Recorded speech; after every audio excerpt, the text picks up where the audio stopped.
Bienvenue dans ce nouvel épisode de Ça déborde, le podcast Nature Peinture qui t'aide à faire autrement, à devenir ta priorité et à prendre soin de toi sans culpabiliser. Je m'appelle Lucille, je suis psychopraticienne et ici je te parle de mon parcours, mes galères, mes réussites, mes coups de cœur, mes coups de gueule aussi et les clés qui m'ont aidé à avancer et que j'ai à cœur de partager avec toi. Pour que tu apprennes à mieux te connaître, à dépasser tes peurs et tes doutes, pour laisser enfin déborder pleinement qui tu es. Alors installe-toi confortablement et c'est parti.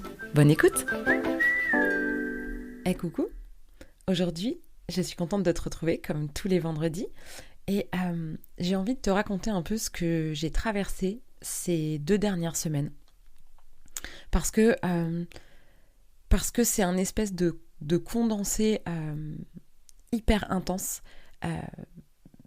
de comment parfois la vie se déroule de manière déconcertante. Et comme parfois des événements se télescopent de manière imprévisible, improbable, et à quel point ça peut être bouleversant et en même temps enrichissant. Donc si tu as écouté mon épisode de la semaine dernière, j'ai fait une petite introduction à ce sujet, mais sans en parler plus que ça. Mais il y a presque 2 semaines maintenant, ma grand-mère nous a quittés de manière soudaine. Et j'ai appris son départ quelques heures avant de partir pour mon voyage initiatique à Ouessant. Donc c'était un projet qui est dans ma tête et que je co-construis avec Yann et Alexia depuis des mois maintenant.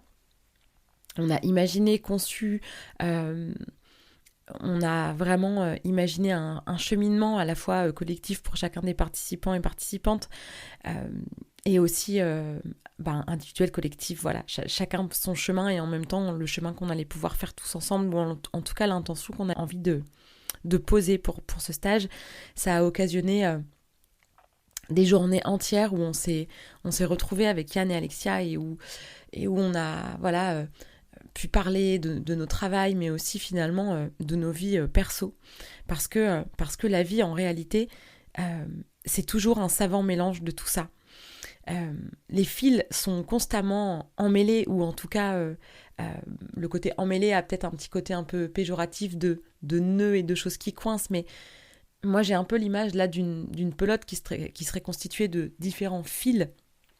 Et chacun de ces fils correspondent à des pans différents de nos vies et finalement sont totalement imbriqués pour former parfois un gros sac de nœuds et parfois une pelote qui s'enroule et se déroule de manière tout à fait fluide. Et puis parfois quand on force, en fait on fait que serrer le nœud alors que l'idée c'est de lâcher et de prendre le temps d'aller défaire les boucles, et puis avec de la patience et du temps, et puis parfois ça énerve et on retire dessus et on resserre tout et on n'a plus qu'à recommencer. Et c'est un peu ça la vie, c'est jamais que pro, c'est jamais que perso, c'est jamais que triste et c'est jamais que joyeux. Pour refaire ce début d'année, je l'ai commencé dans une énergie particulière parce que l'année dernière n'a pas été facile pour moi. J'ai eu des soucis de santé, j'ai eu des soucis dans ma vie perso comme tout le monde, mais voilà, qui se sont un peu accumulés et qui m'ont beaucoup stressée, fatiguée. Et à côté de ça, mon activité se développe et plus mon activité se développe et plus j'ai des rendez-vous et plus je peux collaborer sur des stages, voire finir par en créer de toutes pièces, plus ça me fait du bien. Donc il y a à la fois des choses qui m'ont vraiment fatiguée et des choses qui m'ont vraiment nourrie. Et les deux ont existé en même temps. Donc j'ai commencé ce mois de janvier dans une énergie, cette année en tout cas, dans une énergie particulière, avec la création de Ouessant, une opération du coup due à mes problèmes de santé en février, et puis donc avec de l'inquiétude, des douleurs, et en même temps la joie et l'excitation de tout ce projet et de mon métier qui se développe, de ma page Instagram que j'aime faire, et puis au mois de janvier la création de ce podcast qui m'a mis en joie et qui en même temps, si tu l'as vu sur Instagram quand j'en ai parlé, m'a bouleversée parce que ça faisait des années que j'avais envie de le faire et que J'avais cette impression que ce serait trop, que j'y arriverais pas, que je savais pas faire, jusqu'au moment où j'ai sauté sur une formation. Et puis j'ai rencontré Julien de Juno Audio parce que j'ai fait la formation avec lui. Et de tous ces petits événements-là, euh, bah, on jaillit tout plein de choses qui ont amené jusqu'à la journée d'hier et, et des événements qui se sont passés dans les 2 dernières semaines. Alors, je ne vais pas pouvoir refaire tout le fil, même si j'en serais largement capable, mais là, je vais faire un podcast qui va durer 3 jours. Euh, je vais essayer de prendre que les grandes lignes. Donc, il y a eu cette formation podcast, il y a eu cette grande joie de faire ça, et en même temps, 15 jours après, je me fais opérer avec tout le stress qu'il y a pu avoir, les douleurs qui ont suivi, la fatigue, le stress de devoir arrêter de travailler un petit temps, avec la tension financière que ça créait, et en même temps le besoin plus fort que moi de mon corps de prendre le temps de se réparer. Donc tout ça, c'est complètement entrechoqué et ça avait déjà, je crois que le ton était donné que dans cette année, j'ai la sensation, j'arrête pas de le dire depuis 10 jours là, j'arrête pas de dire que j'ai l'impression d'être coincée dans une machine à laver émotionnelle qui serait bloquée sur essorage intensif. Et waouh, je suis brassée, il n'y a pas d'autre mot là. Je suis... je fais les montagnes russes. J'ai des grands ups et des grands downs, et des grands ups et des grands downs. Et ça s'enchaîne, et parfois c'est les deux exactement en même temps. Et parfois j'ai l'impression que mon cœur explose vole en éclats, en 1000 éclats, et que sur ces 1000 éclats, la moitié sont dévastés, et l'autre moitié sont tellement remplis de joie, d'amour, d'espoir et de belles choses. C'est étonnant. Et pourtant, Dieu sait si tu commences à me connaître. J'aime quand c'est intense, j'aime quand ça brûle ou quand ça glace, j'aime quand les choses... j'ai pas peur du monde émotionnel et de son intensité, mais là, même pour moi qui suis rodée et qui aime ça et qui voit aussi toute la beauté de ce qu'il peut y avoir derrière, waouh, c'est quand même fatigant. Et à côté de ça, je suis vraiment pleine de gratitude, j'allais dire, même si ce mot est devenu galvaudé, mais en vrai, je suis heureuse de tout ce que j'ai pu traverser là. Ça veut pas dire que je me réjouis et que ça a été facile, mais malgré tout, j'arrive à être...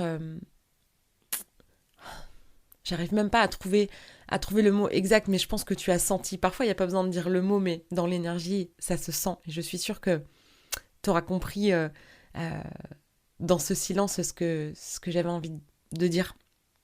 Bref, j'ai commencé comme ça l'année avec ces grands up et ces grands down, et puis ça s'est continué dans des petites choses du quotidien, puis dans des choses beaucoup plus fortes. Au mois de mai, j'ai eu 40 ans. J'ai enregistré ce jour-là mon premier podcast en duo, toujours avec le fameux Julien de ma formation,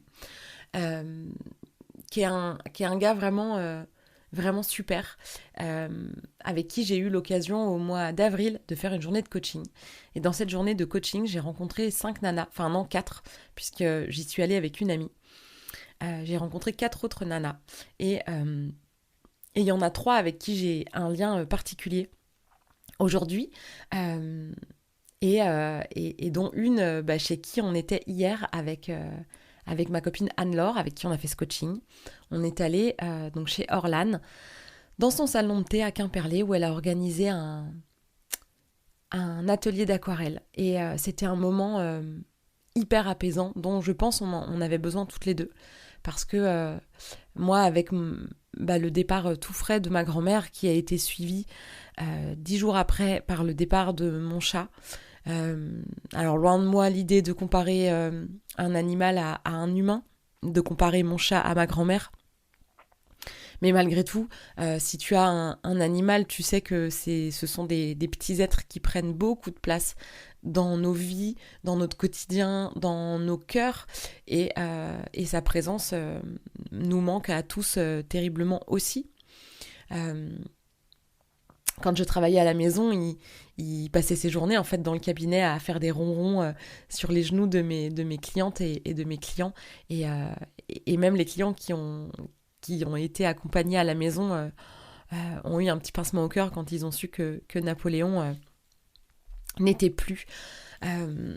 Donc j'ai un peu j'ai même carrément cette double peine dans mon cœur. Et mon ami aussi a perdu dans la même période exactement, son père et sa meilleure amie. Donc on était toutes les deux, on a passé toutes les deux une période de retrait et on était contentes de se retrouver. Et on était calmes parce qu'on parle beaucoup toutes les deux d'habitude, et là on a moins parlé, on était dans le silence, on était là avec nos encres et nos couleurs et les bons gâteaux et les bonnes boissons préparées par Orlane, contente de se retrouver, contente de retrouver Orlane. Et puis j'ai rencontré Eugénie. Alors Eugénie, elle a un podcast aussi, si tu veux aller l'écouter, c'est The Wishing Well. Elle a vécu 10 ans en Angleterre et la vocation première de son podcast est d'apprendre, de familiariser avec l'anglais en tout cas. Et c'est une véritable conteuse. Peu importe le sujet de son podcast, j'ai l'impression d'être une petite fille qui écoute l'histoire du soir et qui est fascinée par ce qu'on me raconte. Et j'adore son énergie. Et du coup, encore une fois, par cette formation podcast, je l'ai rencontrée virtuellement par Instagram, par son podcast. On s'est mis à échanger et la vie a fait qu'on a pu se rencontrer en vrai hier chez Orlane. Et c'était extraordinaire. Je lui ai sauté dans les bras comme si je retrouvais une amie que j'ai pas vue depuis des années, alors qu'en réalité, je l'avais jamais vue de ma vie. Mais c'était tout c'était incroyable. Et c'est tous ces genres de moments-là qui sont d'une richesse infinie et qui viennent mettre du baume sur mon cœur encore fragile. Oh là là, je suis désolée. C'est tellement fragile, en fait. C'est tellement un fil, et je crois qu'en fait là c'est particulièrement exacerbé, comme en fait au fil de ce podcast je vais passer, je pense, de moments qui me serrent la gorge à des moments de joie profonde, enfantine et pleine d'espoir et d'envie. Et ces deux sentiments-là, très exacerbés par les événements du moment, je pense sincèrement qu'ils existent à l'intérieur de chacun de nous et au cours de nos journées, de nos vies. Je suis sûre que même dans une journée de merde qui se déroule de manière pourrie de A à Z, où on n'a pas le moral, où peut-être on est malade, où peut-être on a mal, où on n'a que des merdes au boulot, à la maison, en voiture, tout ce que tu veux, on en connaît tous des journées comme ça. Je suis sûre que même dans ces journées-là, il y a eu ne serait-ce qu'une seconde, où peut-être quelqu'un t'a souri dans la rue, ou une caissière qui était particulièrement souriante et gentille et ça t'a fait du bien, ou une amie qui t'a appelé, ou n'importe quoi, mais ou un chat, ou un chien qui est venu, un animal qui est venu te faire un câlin, ou ton enfant qui t'a couru dans les bras, ou que sais-je. Au cœur même d'une journée pourrie, il y a aussi des moments heureux et en fait ça c'est ok. On a le droit. La journée d'obsèques de ma grand-mère a été une de ces journées-là où j'ai pleuré comme pas souvent dans ma vie, même si je pleure souvent, que je pleure facilement et que je pleure beaucoup. Là c'était quand même des sanglots d'une autre trempe. Nourris de ceux de ma famille. On a une famille assez unie, avec des hauts des bas, hein. C'est pas les bisounours non plus comme chez tout le monde, mais on est nombreux, on est là les uns pour les autres, on peut s'engueuler très fort aussi, mais il y a de l'amour, on essaye d'avoir un maximum de respect, même si parfois on pète un câble les uns sur les autres parce que c'est la vie. On a tous été là pour mon grand-père et on a autant pleuré que ri, parce que finalement si on était tous réunis, si on était tous heureux d'être ensemble, même si c'était des circonstances si tristes qui nous réunissaient, on a pris un temps pour se dire « Putain, mais est-ce qu'on n'a pas de la chance d'être tous ensemble et de s'aimer et d'être heureux de se voir et de réussir à passer une aussi belle journée que terrible.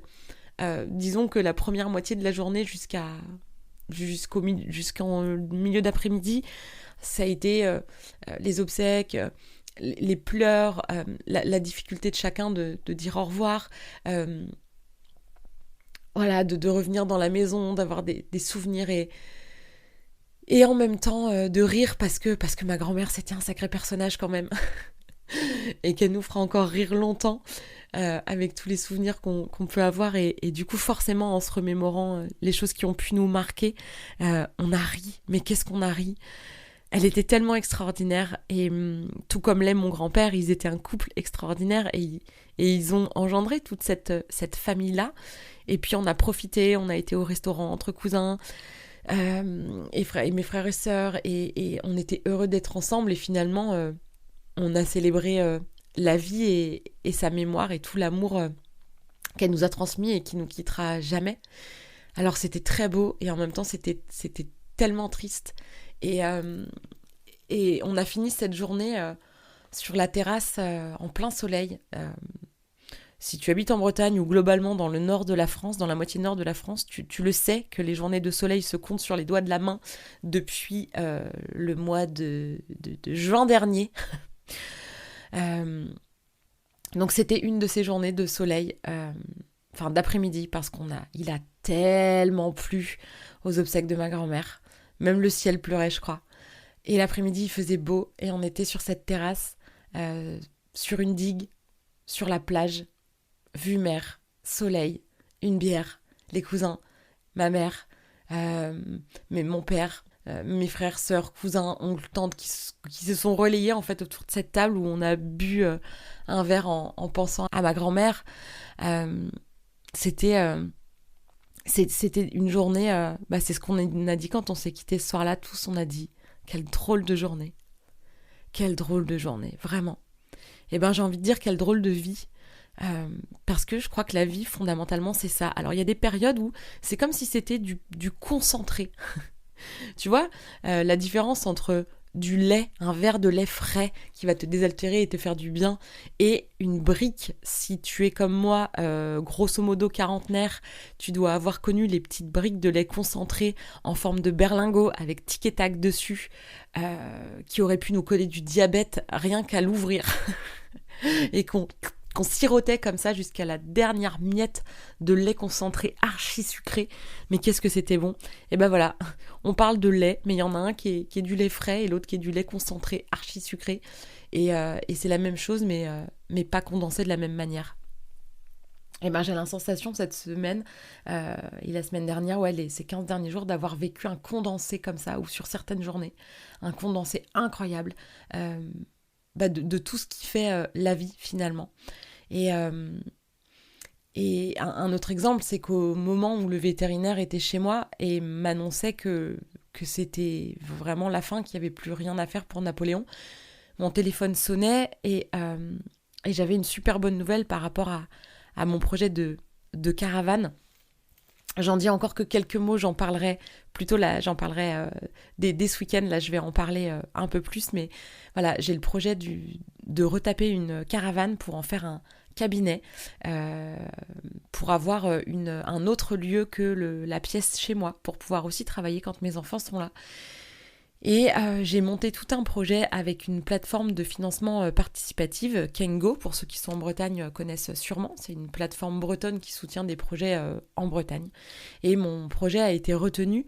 Donc ça m'a mis en joie de me rendre compte que mon projet tient la route, que c'est sérieux en fait, et que même si certains se demandent si j'ai pas un peu l'air d'une thérapeute un peu folle dans sa caravane, en fait pas du tout, j'ai les pieds sur terre et oui je suis atypique, oui ce projet est pas commun, mais c'est pas non plus si extraordinaire que ça et j'ai juste envie de me faire un cocon dans une caravane et j'ai été soutenue par cette plateforme qui trouve que mon projet est génial, qui est en train de faire ce qu'il faut pour le mettre en avant. Et voilà, je vais bientôt partager là dans l'après-midi ou peut-être dans le week-end là, partager cette cagnotte. Je mettrai le lien dans la description de l'épisode. Alors peut-être que quand tu écouteras ça, ce sera dans longtemps et ce sera fini depuis longtemps, mais c'est pas grave. Peut-être que tu iras découvrir cette plateforme et qu'il y aura un projet qui te parlera et que tu auras envie de soutenir en participant à la cagnotte. Parce que je l'ai fait moi aussi. J'ai vu passer, quand j'étais en train de penser à cette caravane, j'ai vu passer un post sponsorisé de justement Kengo, la plateforme de financement participatif. Et j'ai vu le projet d'une petite nana, une thérapeute qui s'est acheté une caravane et qui voulait la rénover pour en faire son cabinet de lithothérapie, d'aromathérapie et de soins, de massage des mains. Et je me suis dit, mais waouh, mais quel clin d'œil, j'ai vraiment eu la sensation, et c'est là où je suis peut-être ridicule pour certains, et où pour d'autres, ils vont voir ça comme moi, comme de la magie, c'est peut-être un peu naïf, mais peu importe, je m'en fiche, ça m'a fait du baume au cœur. Et je me suis dit, ok, donc je suis pas toute seule à avoir envie de faire ça dans une caravane, et c'est suffisamment sérieux malgré tout pour que voilà, une plateforme soutienne le projet. La cagnotte était presque terminée, et j'ai participé du coup à la cagnotte de cette jeune femme que je ne connais pas, et j'ai eu envie de soutenir son projet parce que ça m'a soutenue de voir son projet à elle, et j'ai eu cet élan-là, et j'avais même pas pensé à faire moi-même une cagnotte, et c'est finalement en discutant avec quelqu'un d'autre qui a fait appel à cette plateforme et qui a pu avoir beaucoup d'aide grâce à ça, m'a convaincue de dire, mais vas-y, fais-le toi aussi, défends ton projet, porte ton projet en fait.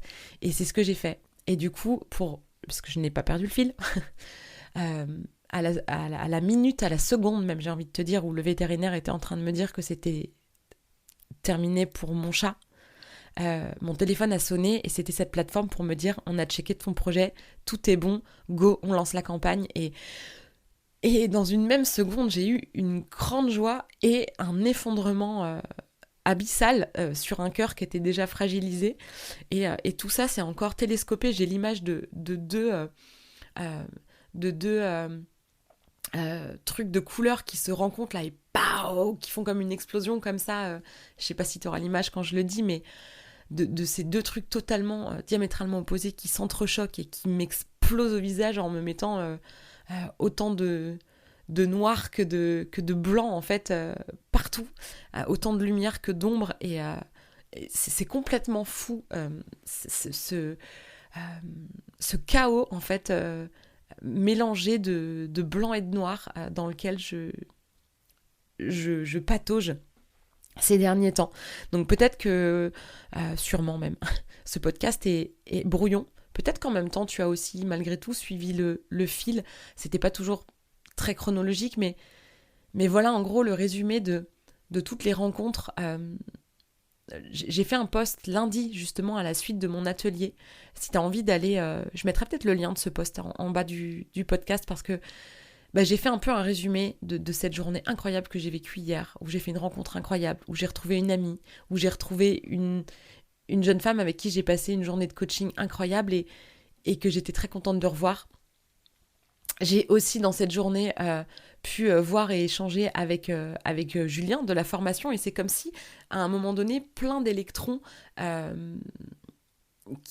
de petits morceaux de ma vie depuis 6 mois, 7 mois, qui étaient un peu chacun de leur côté, un peu comme si toutes les pièces de mon puzzle d'un seul coup s'assemblaient en même temps, et autour de ce projet de caravane où je me sens tellement soutenue. Pour l'instant, je l'ai partagé qu'en privé, parce que c'est comme ça que le protocole, on va dire, de lancement se passe.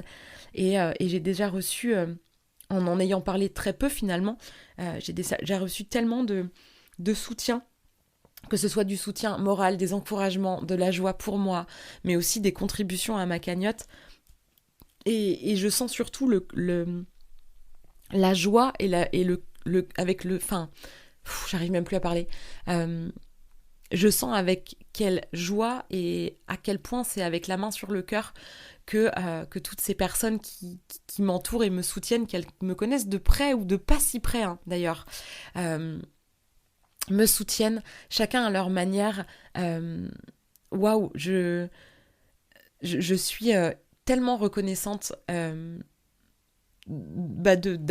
récolter tout ça. J'en suis encore émue, mais il y a plusieurs personnes qui m'ont dit que c'était aussi à la hauteur de ce que parfois moi j'apporte aux gens qui m'entourent, que ce soit dans ma vie personnelle, dans mon travail et CF mon épisode de la semaine dernière sur le complexe d'Obélix et ces choses qu'on fait parce que ça va de soi, parce que ça coule de source, parce qu'on conçoit même pas la vie autrement et que ça nous demande pas spécialement d'efforts parce que c'est juste on est comme ça.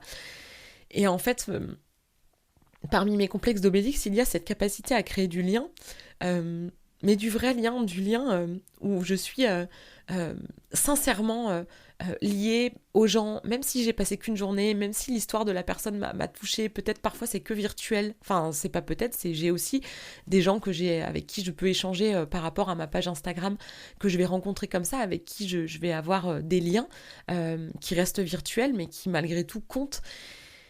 Et je me rends compte, mon grand-père me l'a encore dit ce matin au téléphone, qui me félicitait pour mon projet et qu'il allait m'aider et contribuer à ma cagnotte parce qu'il avait envie et parce que c'était à la hauteur de comment j'ai su être présente moi aussi pour lui. Et il y a vraiment plusieurs personnes qui m'ont fait des retours comme ça, qui m'ont inondée d'amour et qui me font aussi voir ce complexe d'Obélix que je peux avoir de savoir créer et entretenir des liens comme ça et d'être finalement très entourée. Et c'est précieux. Et c'est en ça où j'ai fait une photo dans ce post Instagram dont je te parle où je tiens une carte postale que m'a offert Anne-Laure, donc hier.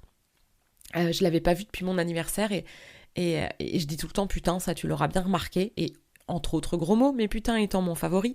Et elle m'a offert 3 cartes postales de la marque On dit putain et la tasse où c'est écrit c'est ma tasse putain. Et il y a une carte où c'est écrit deviens celle qui t'inspire putain. Et c'est là que j'ai fait tout ce post-là avec cette carte, ce cadeau, ce bouquet de fleurs que m'a amené Eugénie pour notre rencontre. Et en fait, c'est ça la vie. Ne te ferme pas. N'aie pas peur de t'ouvrir. Alors oui, sûrement, il y aura des rencontres qui seront moins belles que d'autres, ou en tout cas qui se termineront peut-être plus mal, ou certaines qui démarreront pas ou qui démarreront mal et que tu n'auras pas du tout envie de voir démarrer. Mais je pense sincèrement que de se fermer aux autres, aux inconnus, de pas être souriant, de pas s'ouvrir. Et ça veut pas dire qu'il faut être béni oui et être tout le temps souriant. Hein. Mais j'ai vu une phrase tout à l'heure passer sur Instagram où c'était écrit arrête d'avoir peur des inconnus. Parce qu'en ce qui me concerne, toutes les personnes qui m'ont fait du mal, je les connaissais. Et c'est assez vrai finalement. C'est assez vrai. Et ce qui ne veut pas dire que les personnes qu'on connaît et qui ont pu nous blesser ont voulu le faire. Certaines, sûrement, oui, c'était intentionnel.